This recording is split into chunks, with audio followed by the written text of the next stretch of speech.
a sacred grove, an empty stairwell, the experience of puberty, the crossroads, and the hedge. All of these and more are examples of liminal spaces in the world. In traditions far and wide, these are spaces of intense potential. These are spaces where magic is most potent.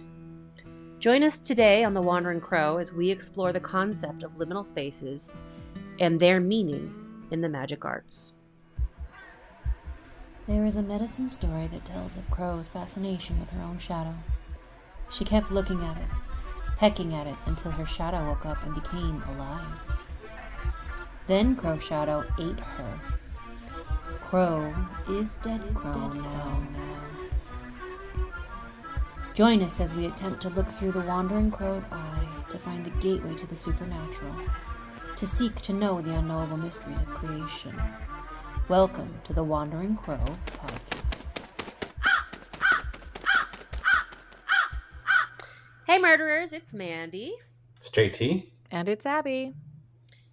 Cameron is just slightly MIA right now. We're not super sure where he is. There is a potential he is stuck at work. Stuck. Yeah. In a liminal space. In his own liminal space. Yeah. That's true. Right. So we will proceed because we are on a time limit, a time restriction, and hopefully he will join us. I do hope. But we are ready to roll. I wish that he could be here for this one because this one's kind of, I don't know. I would be curious to get his opinion. I would love to hear what he has to say. Yeah. All right. So liminal spaces. It's so funny that we're talking about this today because today is the first time I listened to our ARGs episode in its entirety since we recorded it. And we talk a lot about liminal space in the ARG community. And in the ARG world, it has a slightly different flavor, a slightly different meaning than what it does in the occult, in the magic arts.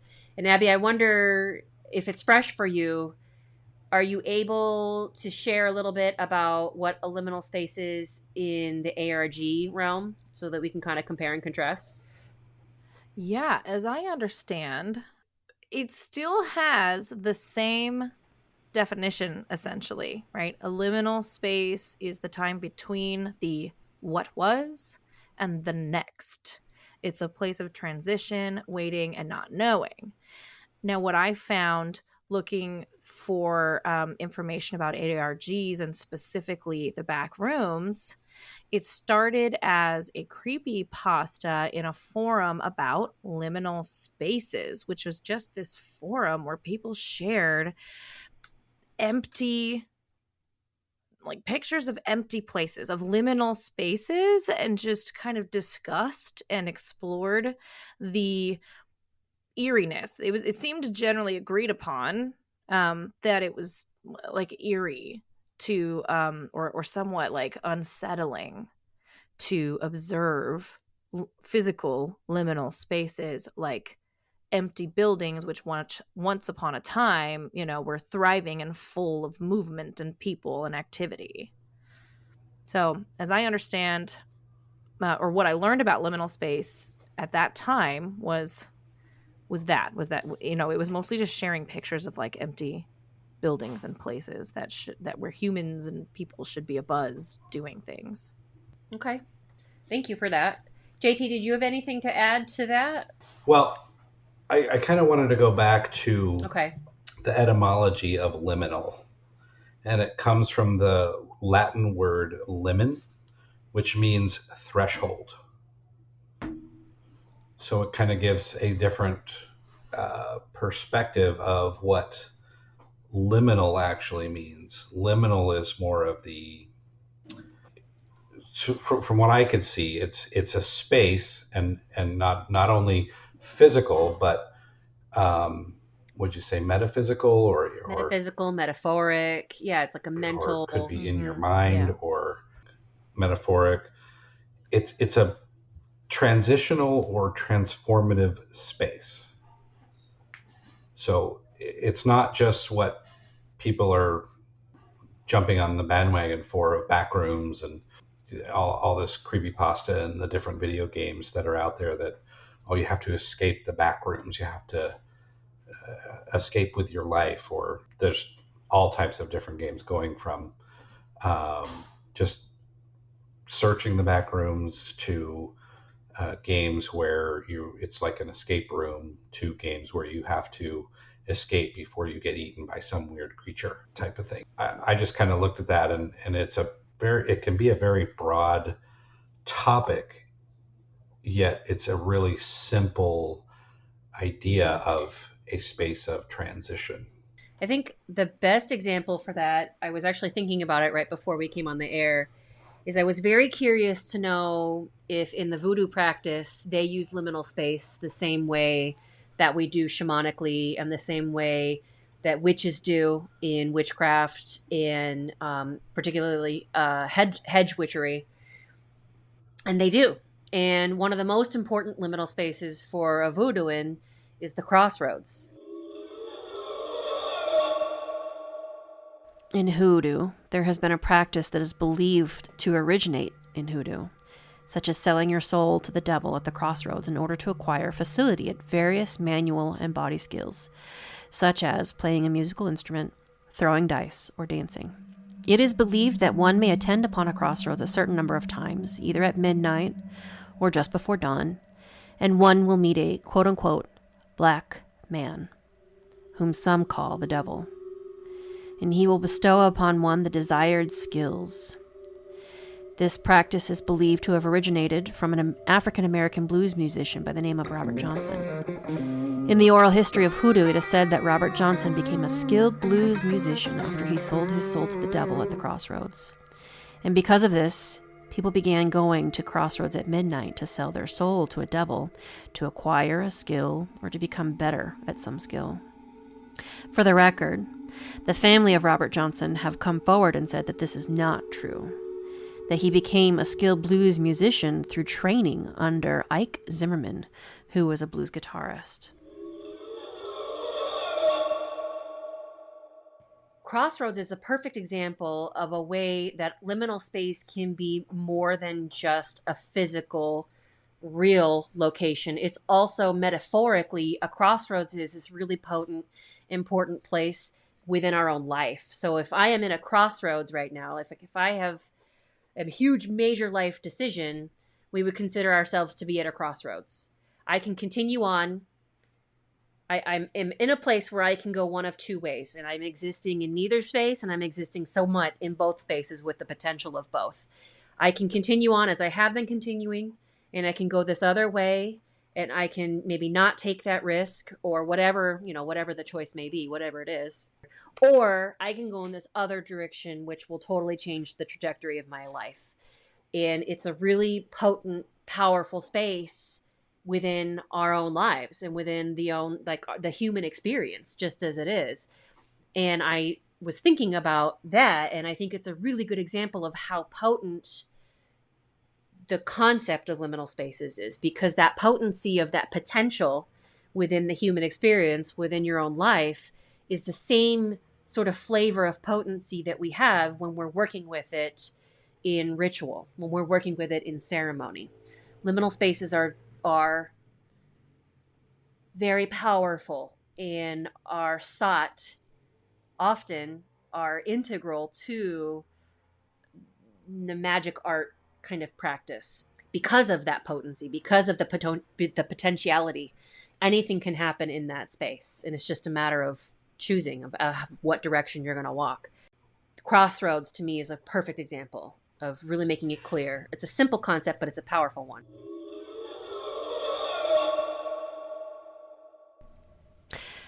A forest crossroads encounter. From Reddit, R Paranormal by Blight_89. This was posted 3 years ago. This is something that happened to me when I was a kid, and I just wanted to share the story since it stuck with me for so long. I was about 7 or 8 years old. One weekend, I was visiting my grandparents, who at the time lived on the countryside. I'm from Bosnia, Europe. They were only about an hour's drive away, and we went there early in the morning. Their house is in a wooded area with a long, winding road leading up to each individual house, of which there weren't many, perhaps maybe 3 or 4. I knew the area well since I went to visit almost every weekend. Besides going up to the houses, there is one section of the road that leads directly into the woods, sort of a natural trail. Our car broke down exactly around that spot from a flat tire. Since we were very close to where my grandparents live and my folks knew I was familiar with the area, they let me go for a walk while my dad fixed the tire. This was about 9 or 10 a.m. in the morning, so they weren't really afraid to let me run around a bit. Being the curious kid that I was, I went for the forest trail since the main dirt road wasn't very exciting. The trees were very tall and dense, so even during daytime it was kind of dark. I went up the forest trail for a few hundred meters in until I came to a crossroads. Now, this was more than 20 years ago, but it left a lasting impression on me, so here's what I recall. In the middle of the crossroads, at the very point that the roads fork, there was a small cave or opening of some sort. I went a bit closer and I noticed what seemed like fireflies sparkling in the pitch-black hole. I'm honestly not sure if fireflies even light up during the day, but that's how I remember it. Besides that, I just felt this presence, as if I wasn't alone there, as if the cavern was beckoning me to enter. And then I noticed what seemed like several pairs of smaller red eyes peering from the darkness. At this point, I was quite spooked, thinking it was an animal of some kind, and I decided not to go any further and just slowly back away. Nothing followed me, and I had no trouble getting back. I decided not to tell my parents about this since I figured they would be mad and wouldn't let me play unsupervised for the remainder of our visit. In the end, they decided to leave me with my grandparents and pick me up on Monday while they went back during the afternoon. I'm very close with my grandmother. She and I are very alike. So I told her about the encounter I had. She kind of laughed it off, saying, "Honey, there's nothing there. I walk there every day." But I was adamant about what I saw, and she agreed we'd go for a walk together and visit that spot. It wasn't far from her house, and we arrived there that same afternoon. We got to the crossroads, and, like she had said, there was nothing there. No burrow or cave, just a flat spot where the crossroads meet. No traces of it being dug up or buried. Grandma even asked me, "Are you sure it was here?" And I replied yes. She didn't think much of it, chalking it off to childish imagination, but she told me not to venture out here on my own again. We continued our walk, and I just stopped mentioning the event from then on. But to this day, even after all these years, I still remember this quite vividly. I even find it strange I'm able to recall the details. And just as a reminder, this is in Southeast Europe, so there aren't many dangerous animals around. Very rarely a wolf or a bear would be sighted, but usually not near human settlements. I often contemplate what would have happened had I stepped closer, or worse, tried to enter the dark cave. I've read about quote-unquote evil places in forests around the world, or places where time and space can become warped. People walking into what they describe as different timelines or alternate dimensions. Perhaps this was one of those places. Something that I would like to point out too is in these spaces, whether they're the way you're talking about it or whether it's a stairwell, it can create an unsettling feeling, an uncomfortable place. And so that's part of it being a liminal space, that most of the time, most people find these spaces, these times, these almost pathways, you could say a little bit. Yes. They're unsettling. And that's kind of the point also in the way that you were talking about it, in the way that you were just saying. That's kind of the point. You need to get yourself, and I feel like in shamanic practice as well, when you're doing a journey like that, sometimes when you're doing that journey, you're going through some of those spaces you go through. It's unsettling, it's unnerving, but it's not a bad thing. Why do you think they're unsettling? There is actually an answer for that, in my opinion. I have an opinion on the answer for that, I should say. Well, it's unsettling because it's uncomfortable. because it's a transit. It's something different. It's something what you're not used to. It's out of your norm. What do you think? I think that particularly in these physical liminal spaces, and actually also in the metaphysical liminal spaces, I believe that there is, because I can feel it, there is an energy shift. And I think that for someone who's not used to feeling it, that is what is unsettling about it. I think that is what sets people off into feeling like, ooh, this is uncomfortable, because it's an energy change. Like you're physically on some levels, mentally in other levels, shifting to a different, I don't know, wavelength is, I guess, the closest word. It makes me feel a little bit woo. But there is a change in that frequency, in the vibration, in the reality there. And I think that that's what people are feeling subconsciously when they're feeling unsettled and they're feeling uncomfortable. To your point, it can be a pathway. And for the shamanic practice, particularly, we are entering into a mental liminal space when we do trance work, when we do the journey work.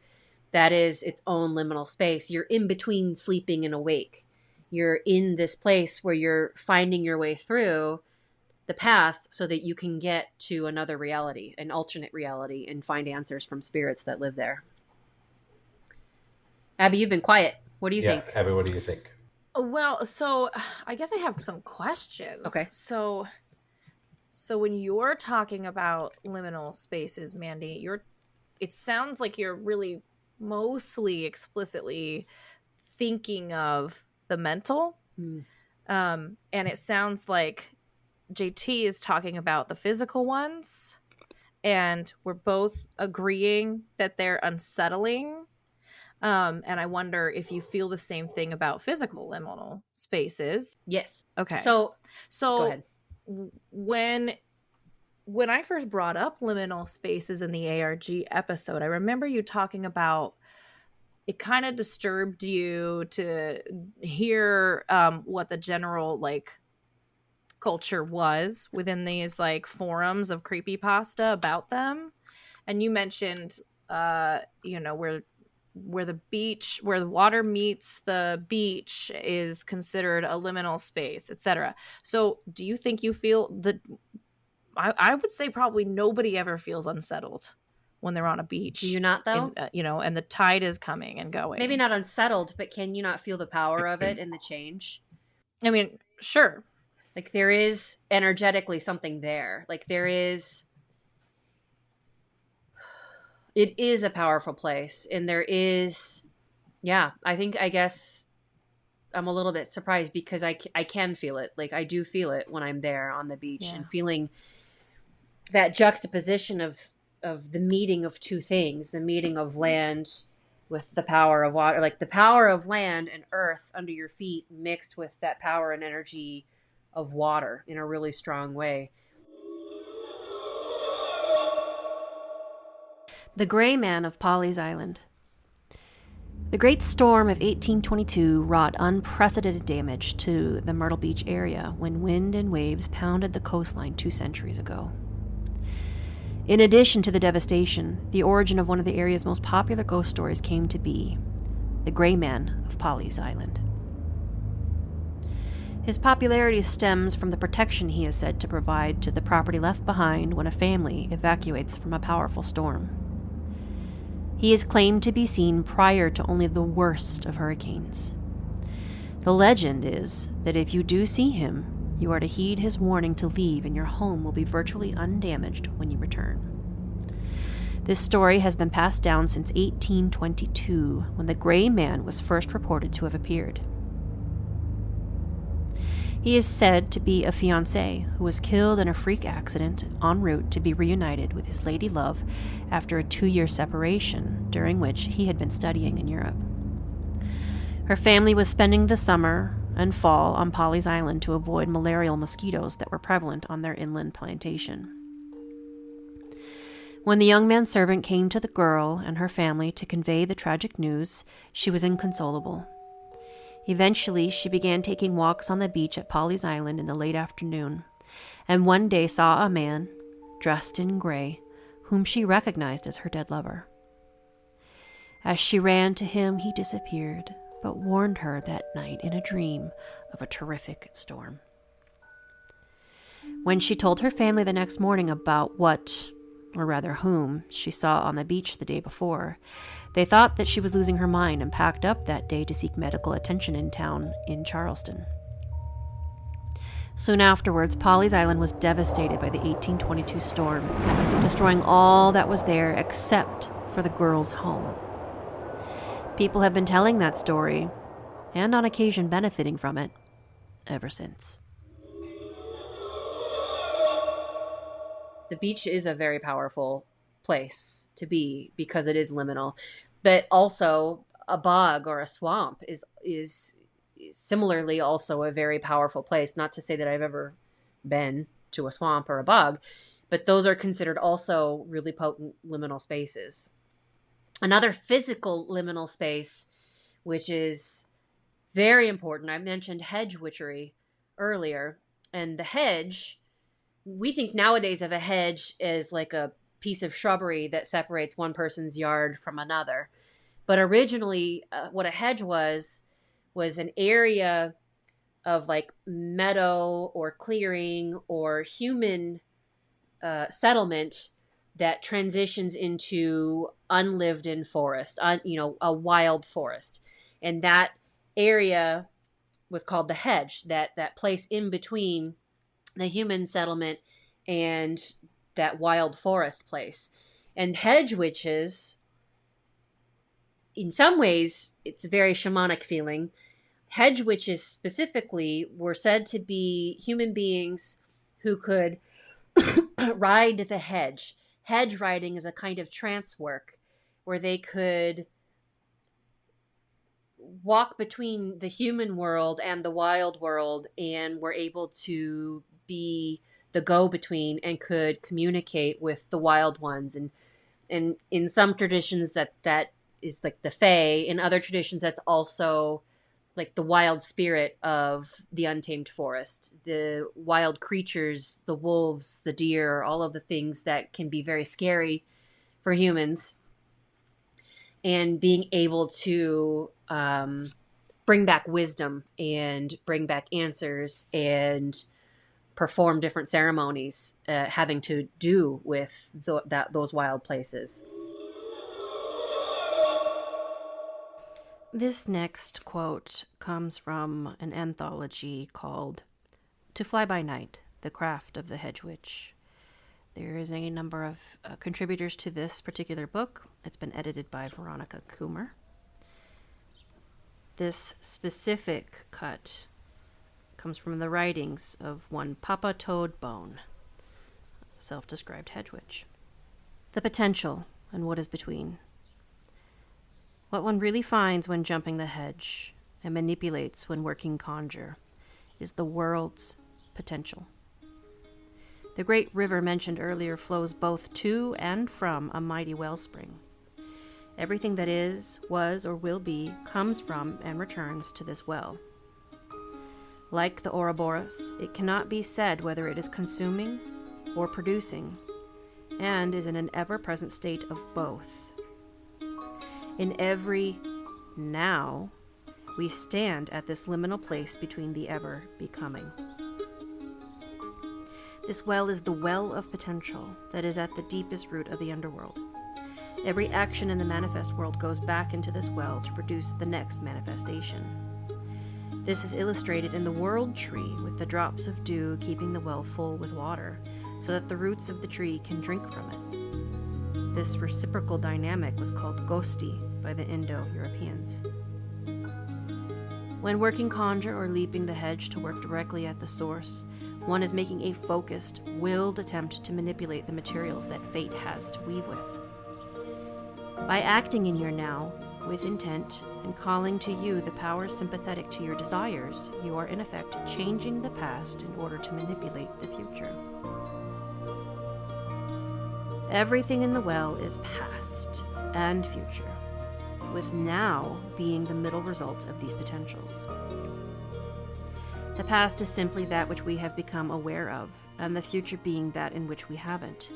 They are both in the ever-becoming, and have never truly existed as something separate from each other. In the underworld, in its holy timelessness, there is no past, present, or future. There exists all at once with everything that ever has, or will, being is.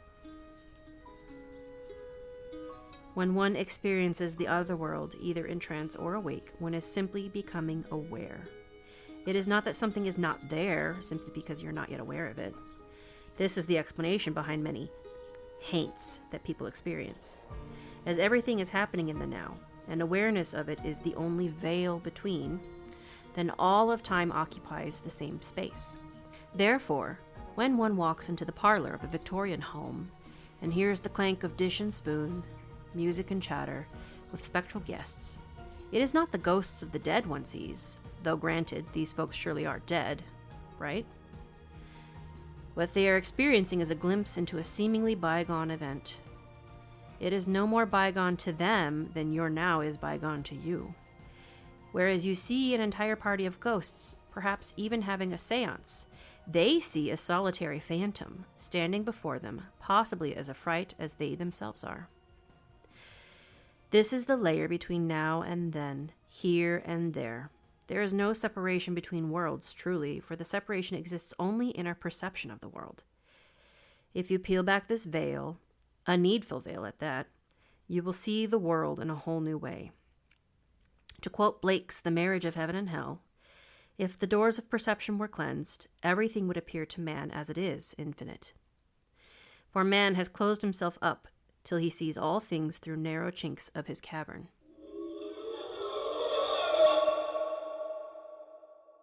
So, to answer your question, like, to me, the liminal space mostly... Is that true? Let me think about this. Mostly, yeah. It ends up being very mental in the work that I do. And whenever possible, we seek out physical liminal spaces to enhance the ceremony and to enhance the practice because of the natural energy that exists there. So I don't know if that answered your question. Well, I don't know. I don't know if that answered my question, but it certainly was interesting to hear. And right before you kind of started into the hedge witches, I was going to assert that it sounds like we could probably say that whether or not it's unsettling perhaps is really relative to the person's perspective that's experiencing it. That's fair. And where that liminal space is. So maybe maybe we can go ahead and say that unsettling isn't a word that is that applies to all, but often does. Yeah, I can agree with that. I can agree with that. It's not always unsettling, but generally it is an unsettling space, whether it's well, I guess let me throw this example at you. When I go scuba diving, you don your gear, you have your breathing apparatus, you're floating above the surface. When it's time to go down, you lift up your little device that deflates your BCD that you're wearing, and you start to go under the water. In that moment, as you start to go under, there's this unsettling feeling of, am I going to be able to breathe? And then you can breathe. And that in that quick second moment is a unsettling liminal space in that transition.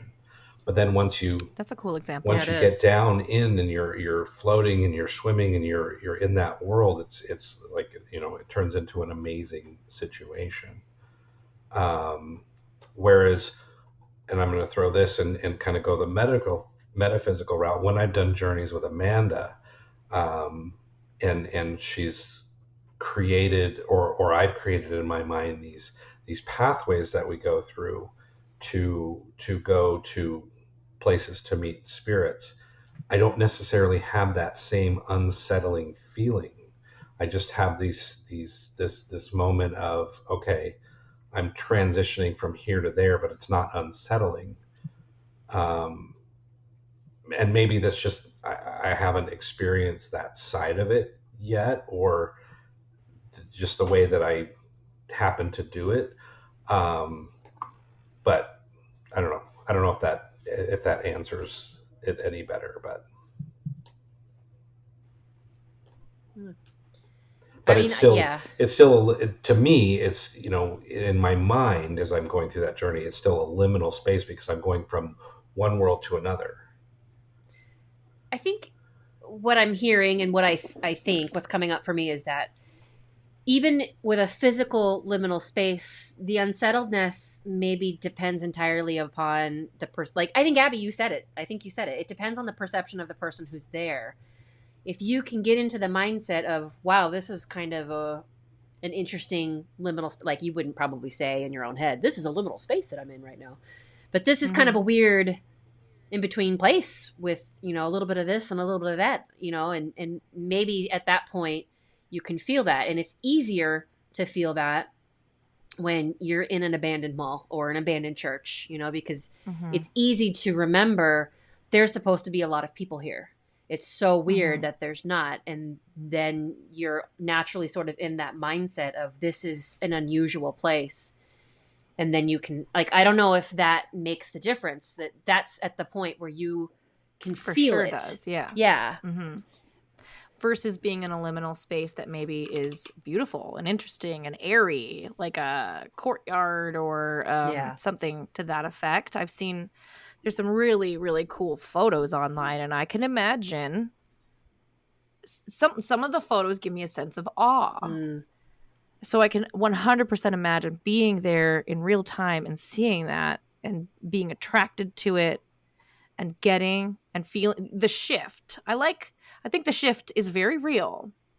I think that is a good word to use, blanket term in general. I think that's safe.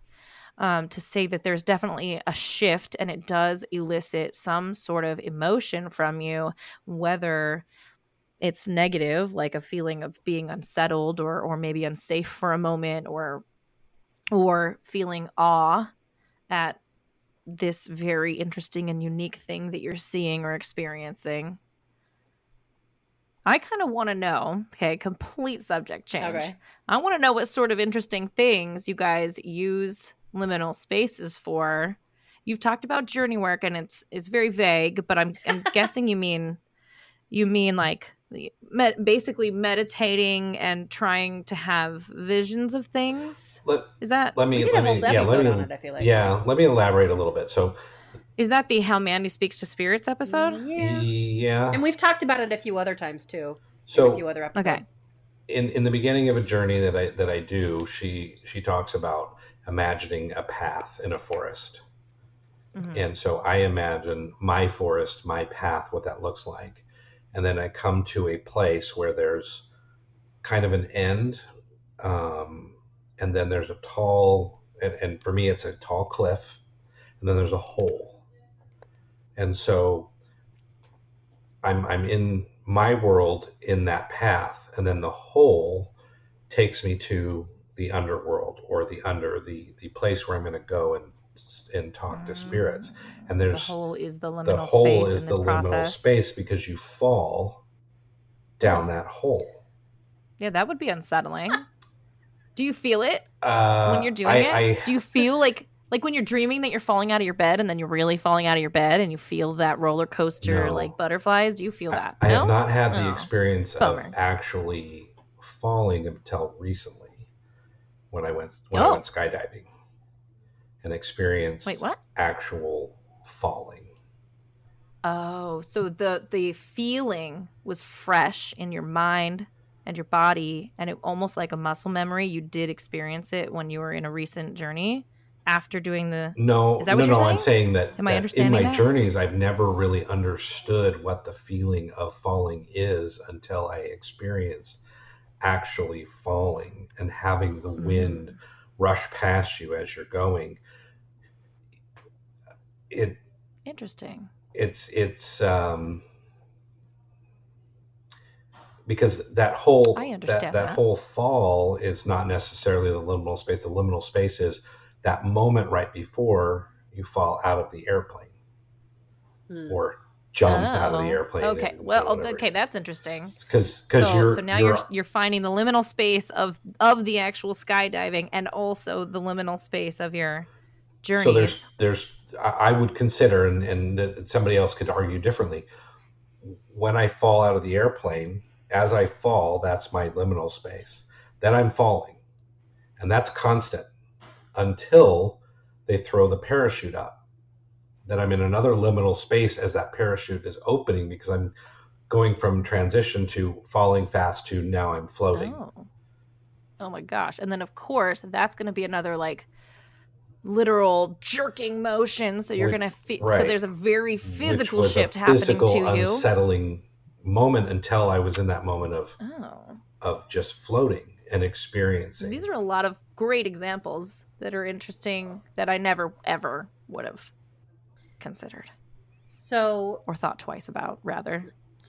In ceremony, in shamanic practice, as much as possible, we would select a place that maybe might meet the definition of a liminal space, or we would create that liminal space. I agree with that. The way that you create a physical liminal space is to build a wheel. That's one way. And you're physically opening up an energetic portal to a different place, to a different set of spirit and energies around you. And can you explain how or why building a wheel is a liminal space or experience? Can you help me make sense of that? It's a specific kind of wheel. So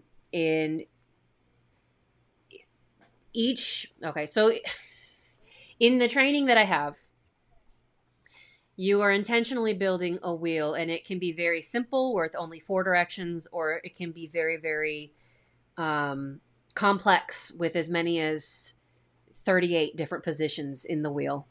And each one has a specific meaning and a specific spirit attached with it. And when you build the wheel, you are calling in the spirit of that particular position in the wheel. And you go through point by point by point, calling in each individual spirit of that position until you've created the complete circle.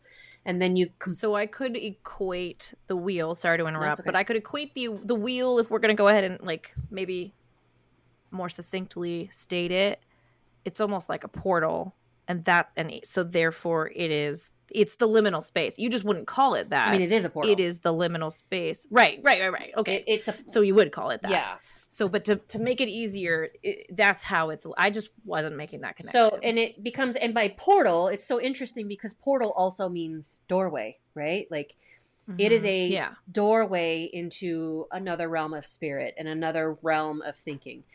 And there's other ways that we recreate liminal space in ceremony, and they cross physical, like in your body kind of liminal space, as well as like physical locational type of liminal space. So like in a sweat lodge type ceremony, the lodge itself is a symbol, and you enter into it. It's like entering into a womb. It's entering into the womb of the earth, and you re-enter a place of being and not being. I think you had mentioned childbirth earlier, and maybe for mom, but certainly, most definitely for the child, it's a place between being alive and not being alive. And, depending we don't even have to get political about this, right? But like, it is an interesting place, and there's a lot of debate about when is a baby alive? When is a baby not alive? When is it an animated whole person? And that is itself a liminal space. So lodge might be a way, building a wheel is a way, building a wheel or doing your ceremony in a place that is liminal, on the beach, at the edge of a forest, in a place that is sacred, or like that. In ley lines, I'm not so sure how much I believe in ley lines, but the concept is the same. Building a place where ley lines cross is considered a liminal space, a crossroads. I don't know if I said that already, but trying to build on the physical land that you're on and whatever that point is that creates the liminal space. And then physically, there are certain ceremonies and certain things that we do to force our bodies into its own liminal space. And I don't know how much this is consciously known or not known, but I've spent a lot of time thinking about this.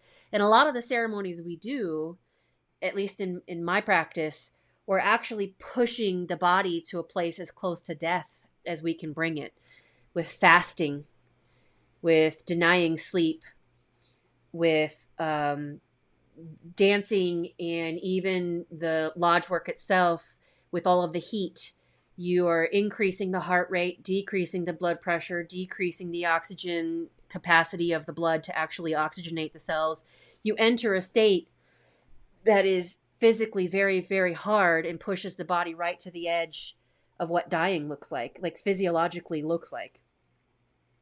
And I've been very interested to study that as we're doing certain ceremonies in where I get to be the medical support and I'm collecting vital signs on everybody. So I get to see what's actually physically happening to everybody. So, and what I've noticed is this correlation between the work that we do to get ourselves ready to do true ceremony and to do trance work and journey work and what that looks like in the body.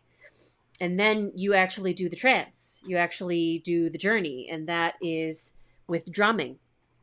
And you listen to the space in between the drum beats, and that's the part that carries you away into the mental liminal space, and it makes it easier for you to enter the spirit realm.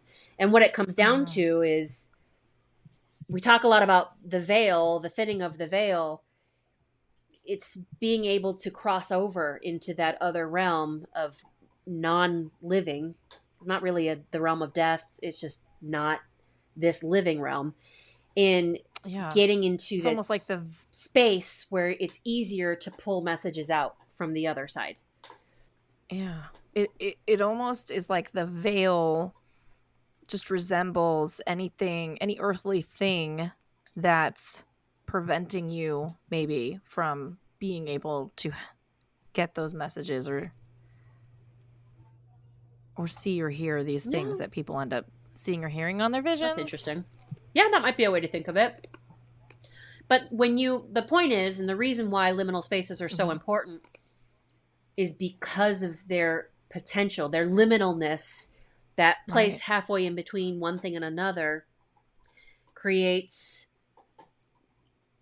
a gateway. It creates a pathway of power. And we talked about this also when we were talking about the different, I don't know if you remember this, JT. Oh, come back.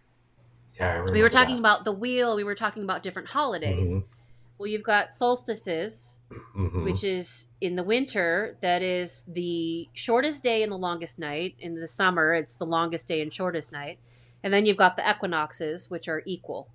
Well, in between those, this is basically what a wheel is a representation of a calendar, essentially. You've got something cyclical. Beltane, or Samhain, here. Oh, am I right? And then you've got another holiday called Imbolc up here between autumn and winter. Where am I? No, I'm backwards. Sorry. So Imbolc is spring. Beltane is between spring and summer. Then you've got this other one, Lunesa, which I don't actually know that much about, but it's another gateway or portal or pathway in between one state and another. And then you've got Samhain. So at these times are the liminal spaces, is what you're explaining. Yeah. And that's how Halloween came to be, is because it was understood to be a time of the thinning of the veil. Yeah. It is its own liminal space, and people started doing Halloween to protect themselves from spirits that were too easily coming into our world. Samhain, roughly translated to summer's end. This day is perhaps the most widely recognized of liminal times in the Western world. In place of Samhain, we tend to celebrate Halloween.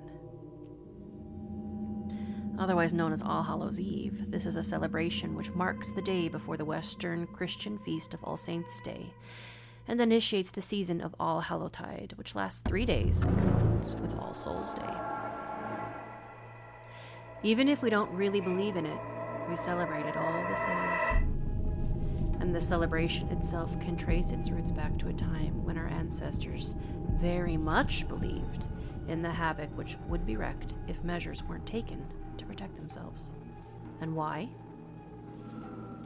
Because, as a liminal point in time of the year and the seasons, it was, and is, a time in which the veil between that world and this is its thinnest. It's a time of great spirit workings, both for the living and the unliving. It is a time when the spirits can most easily make themselves known. And so our ancestors dressed as the dead to disguise and protect themselves. They lit bonfires to guide the spirits back and to keep the worst of them away. They gave offerings to appease the spirits and to ask for their blessings. And during this time, the wise ones, the cunning ones, would seek the counsel of the spirits through various means of divination. This liminal time, this borderline time, marked the separation and the blurring of the summer and the winter, the lightness and the dark.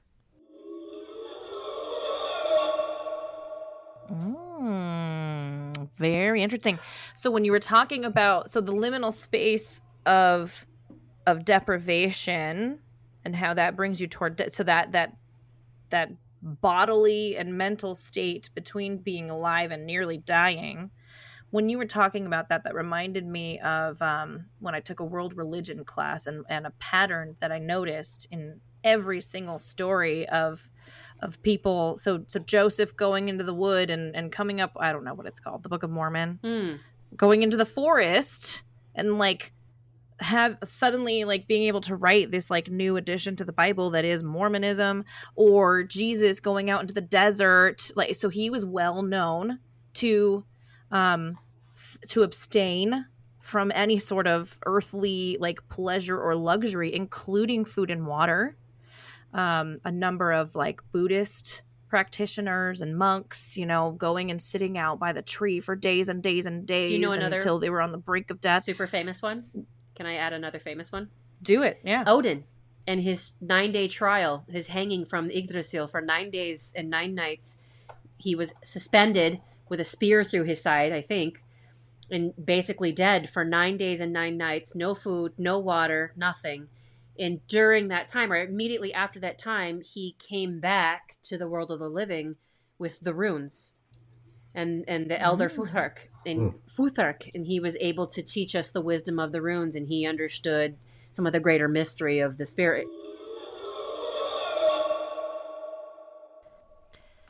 This is the story of Odin, who hung from Yggdrasil. From the Poetic Edda, translated and edited by Jackson Crawford.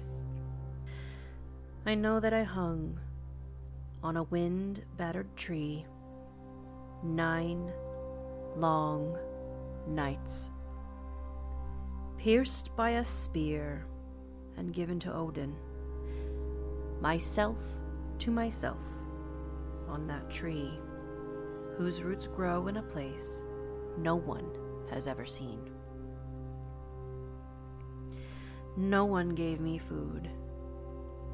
No one gave me drink.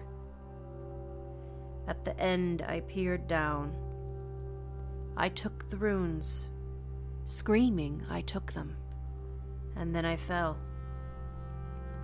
I learned 9 spells from the famous son of Bolthorn, the father of Bestla, and I won a drink of that precious mead poured from Othrerir. My imagination expanded. I became wise. I grew and I thrived. One word chased another word, flowing from my mouth. One deed chased another deed, flowing from my hands. You will find runes, runic letters to read, very great runes, very powerful runes, which Odin painted, and which the holy gods made, and which Odin carved. Odin carved for the gods, and Dane for the elves, Dvalin for the dwarves, and Asvith for the giants. I carved some myself. Anyway, continue. Sorry, but that's another famous example. Yeah, absolutely. At the same, so, well, I sort of lost my train of thought, but in Moses and the burning bush, I mean, all of these so your body is going into shock, right? So now around that same time that I was taking Religion 101, I watched a documentary on Netflix about DMT, the spirit molecule, and how when your body is in a state of shock, we've got this natural, any organic thing has this natural coping mechanism, and the DMT puts us in a state of euphoria amongst other things, and people see things. And so the question is whether or not, like, the unanswered question is this, what is this? Is this kind of, is that our liminal space? Is doing all of this? I don't know how to word what I'm trying to say. Right. The production there was a question DMT in the brain. Right. And so people who all have these like near-death stories and they all see a bright light and like all their stories are all super similar, they discovered that, or it seemed to be the case, that when DMT is surging in your body, those are the experiences you will have. So the question is it this chemical that's doing this to you, or is this just a part of the process of being in this liminal space? What were you going to say, JT? I'd like to give a quote from William Blake. He said, he's a poet. Oh, okay. In the universe, there are things that are known and things that are unknown, and in between them, there are doors. And that's effectively what the liminal space is in any regard, in physical, in mental, in I have a new job where I'm working with some autistic children. I mean, elementary school is an interesting concept too, because, during the day it's a different energy than it would be at night. Bustling. Yeah. Yeah, bustling than it would be at night if you were to walk around alone in that elementary school. What would it feel like? How would it be? It's kind of at night it's a liminal space because it's in transition from the bustling, waiting for that bustling to come back. There's a different energy that can flow. Mm-hmm. Such as you were talking about with like abandoned shopping mall or a stairwell or, an empty hotel hallway or whatever. Yeah. Oh, so creepy. Yeah. Yeah. I don't have too much else to really add to the discussion. It is such a simple concept, but it's so powerful. Abby, I don't know, because part of it too is I'm not, like, I forget that not everybody knows my practice sometimes. So like what seems like something I take for granted maybe is actually super interesting and people would like to hear more about. So Abby, did you have any other questions about? One question that I have that I didn't ask is, do you go into your journeys knowing, like, with an objective, knowing something that you want to do, and do you look for specific liminal spaces? It sounded like with the wheel, you build certain things on the wheel to indicate who or what you're trying to accomplish. So that sort of kind of answer, I guess I assumed the answer from that. So go ahead and give me a real answer. So the wheel is never different. It's always the same. The wheel is never changing. Oh. And the wheel has its own significance and use even without, building a wheel is a ceremony all by itself. Okay. And it has multiple different uses. But then in the journey, which is a really good journey, you might build a wheel first. You don't have to do that in order to do a journey, but it's very helpful to take the time to build the wheel before you do a journey for a lot of different reasons, because it helps bring in protective spirits. It helps bring in the spirits who are you trying to ask the question to, maybe. It creates the portal, so it's a little bit easier to do the journey. Like it's and just getting into that sacredness of it mentally prepares you to have a better journey. When you do the journey, and I think I've talked about this, my pathway is always the same. And I learned it from grandfather, the grandfather of my lineage. And there are certain things that we use, and we use them all the time, always. And they're little shortcuts, and each little point on the path is important. And I don't think I've actually taught you all of that stuff, JT. I think we did a very simple journey. I didn't teach you any of the landmarks. So the landmarks, a little bit of it. So essentially, each time you're journeying, does that mean that you're kind of building and going deeper each time and mapping it out? Yes, is almost what it sounds like. And it's always the same. And I talked about this in another episode. When I fall down the Axis Mundi and I end up on the platform, the physical, to me, it is like a physical place because it's always the same. I am adding onto my internal map of what the place looks like with every journey. And there's lots of different places there, but it's always the same. It's never changing. It may as well be a physical location that I could walk to. And okay. So that makes me want to refine my question. From that answer, it sounds like it's a yes and no to my question about, like, do you have a goal or a thing that you're trying to accomplish when you journey? Sounds like yes, maybe, and that is to go deeper and continue mapping, but then also maybe that you don't necessarily have any control over what happens. Okay. And you don't know what's going to happen. Okay. Yes to that. Okay. You don't necessarily know what's going to happen. You have very limited control over what happens when you're in the journey. The spirits take you where you need to go. Okay. But you should always... So you're not like, I want to go and do this very specific magical thing or reach out to this person and then just like do that. Okay. Yes. Okay. Each journey should have a specific intention, either a question or a healing you're trying to do, or I don't know, you're looking for something, or you're trying to educate yourself on something, or you're building a shamanic tool that you're going to use in a later ceremony. You have a specific intention. And you take that intention with you. Now, what happens from there, the spirits could show you what the answer is in a totally symbolic journey that doesn't really make much sense at the time. But with reflection, you can start to understand. In a very basic sense, I just want to make maybe this would help. In a very basic sense, it's like saying a prayer to God. You have a specific intention of your prayer.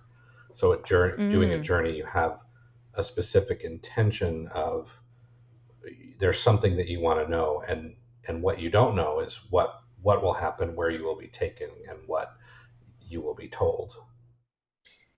Okay. And even if the intention is just to explore the lower realm and learn more about it and meet more spirits, it's still an intention. Mm-hmm.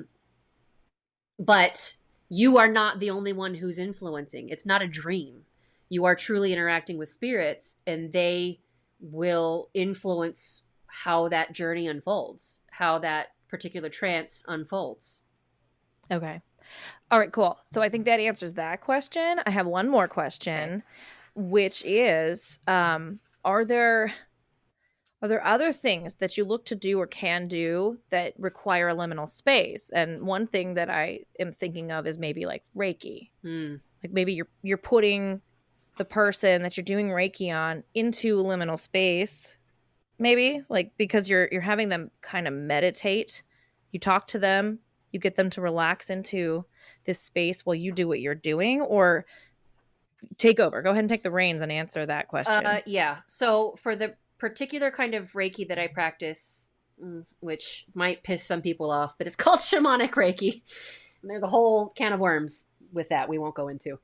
But the kind of Reiki that I have been trained in, and that actually I'm teaching this weekend at Southwest Institute of Healing Arts. Yay! Teaching shamanic Reiki. You actually would do ceremony prior to the client coming. And before you start the session, you walk around the table. You walk the table and you open up to the directions. So you're not doing a physical wheel, but in your heart and in your mind, you are doing a wheel around the client. And you're putting yourself in a liminal space. And you're attempting to put the client sort of also in a liminal space.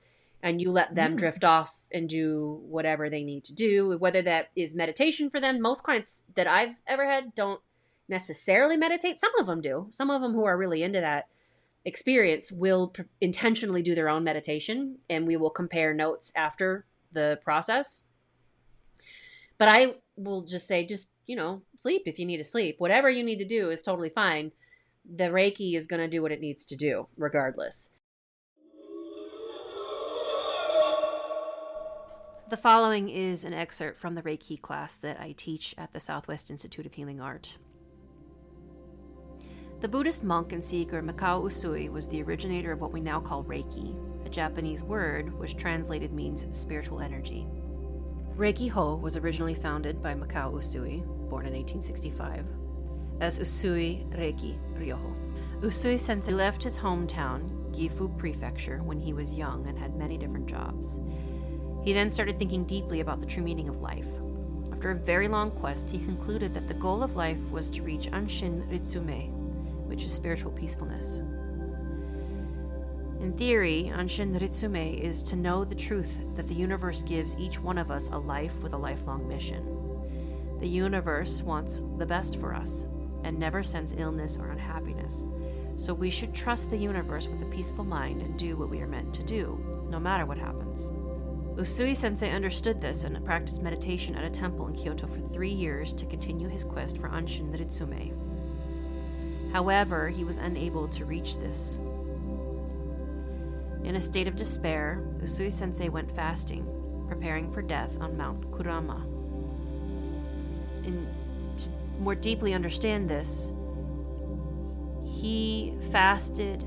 He took just barely enough food to make it up the mountain, but not enough food to return. In his mind and his heart, he was ready to die. He was prepared. Either he came down with Anshin Ritsume, or he didn't come down at all. In that space, in that place where he was truly prepared to die, he finally reached a place in his inner vibration where he resonated with the vibration of the universe, and he experienced oneness with it. He finally achieved Anshin Ritsume. Usui Sensei knew intuitively that the vibration he resonated with was the Reiki that he had heard of from long ago, and understood that Reiki is a vibration in the universe that will guide us to a healthy and happy life. On his way home, he experienced many occurrences of healing, and he realized that the universe had given him a healing ability. He took this as a sign from the universe that he should share this simple hand placement treatment as a starting point that leads us to Anshin Ritsume. For me, this is an example of what can happen and the kinds of messages that can be shared and received when we seek the power and we seek that place between in the liminal space. So are there other examples of rituals then ritual things, ceremonies, rituals, that you can think of that where you would use a liminal space to accomplish? Can I try to stab an answer at that real quick? Yeah, do you want to answer the Reiki thing? You look like you had a comment. No, I know that you receive Reiki. I've received Reiki, and I haven't thought of it in that sense, but there's a quote here, and I don't know who it's from, but it says, "A liminal space sharpens our senses to the possible." So when you're going through a journey, that's kind of, you go through that liminal space, which sharpens your senses. If you're standing in an empty warehouse, you're in a liminal space, you're now in a space where you can see what's possible with that space. Does that make sense? And so that can be added to any liminal space that you go through. There's always a way for you to be able to see something that wasn't there, something unknown that you didn't know, and you're in that doorway of that liminal space to see that. Does that make sense? Does that track? It makes sense. If I can compare it to the closest thing that I can think of, is it feels like leading in a courtroom where people are being told, in this liminal space, you can see what's possible. But again, I feel like that's very much a perception thing. I would wager that when you're in the liminal space, it's because it's empty. It's because it's quiet and calm that you are able to do what you need to do in these situations. Exactly. That's how you sharpen your senses. Right. Okay. Yeah. So we're saying the same thing. Okay, then. I guess I got it. As an example, and this might be a little bit weird, so bear with me as I try to explain it. The use of shamanic tools, in particular, very specific shamanic tools that have had empowerments upon them, and are then therefore inhabited by spirit, at least in some part. That itself kind of almost is like its own little liminal space, because it's a place where a piece of the spirit always lives.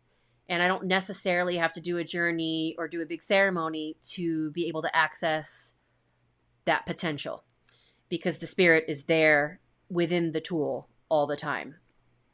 Mm-hmm. And so like my drum has spirit inside of it. It was empowered when it was made with a particular spirit, and rattles are another. Some shamanic knives are another. You can just look at it and get help from the spirit that resides within that tool. Does that make sense? Yeah. So then to end this episode on a note that I think like makes us like wraps this back into some of the creepy, sounds like liminal spaces. Then, you know, we've talked about the veil. We've talked about times being a thing. Yep. Liminal spaces, a lot of our stories about maybe, you know, ghost stories. Yeah. Where ghosts and things. A haunted house. Where creepy things might happen. Yeah, exactly. Space. A haunted house would be a liminal space. It's obviously the space where somebody is not able to, where they're between two phases. I think this is a very interesting topic, and we could talk for a long time about it. I think but I just wanted to bring us back into a creepy place. Oh, a creepy place. Well, I mean, there was more that I could have talked about, but it would make it it would make it go longer. Yeah. Yeah. Yeah. I mean, liminal spaces is quite simple in the definition of it. Mm-hmm. But talking about how you can utilize that's where we've been kind of going. And you utilize that in the mental or metaphysical or spiritual sense. All right. Cool. Well, it'll be interesting to force Cameron to listen to this. Yeah. I know. Yeah. I guess I assume that there's like other magical things. I bet maybe, he that has people a lot are doing of stuff to in liminal space. Yeah. I'm disappointed that he couldn't be here to. This is like his thing. Share. Yeah, totally. Anyway, so you guys, we miss you. That's an episode of The Wandering Crow, Liminal Spaces. Oh, wait, no, we're supposed to do the thing. This has been another episode of The Wandering Crow. Good night, everybody. All right, that's a wrap.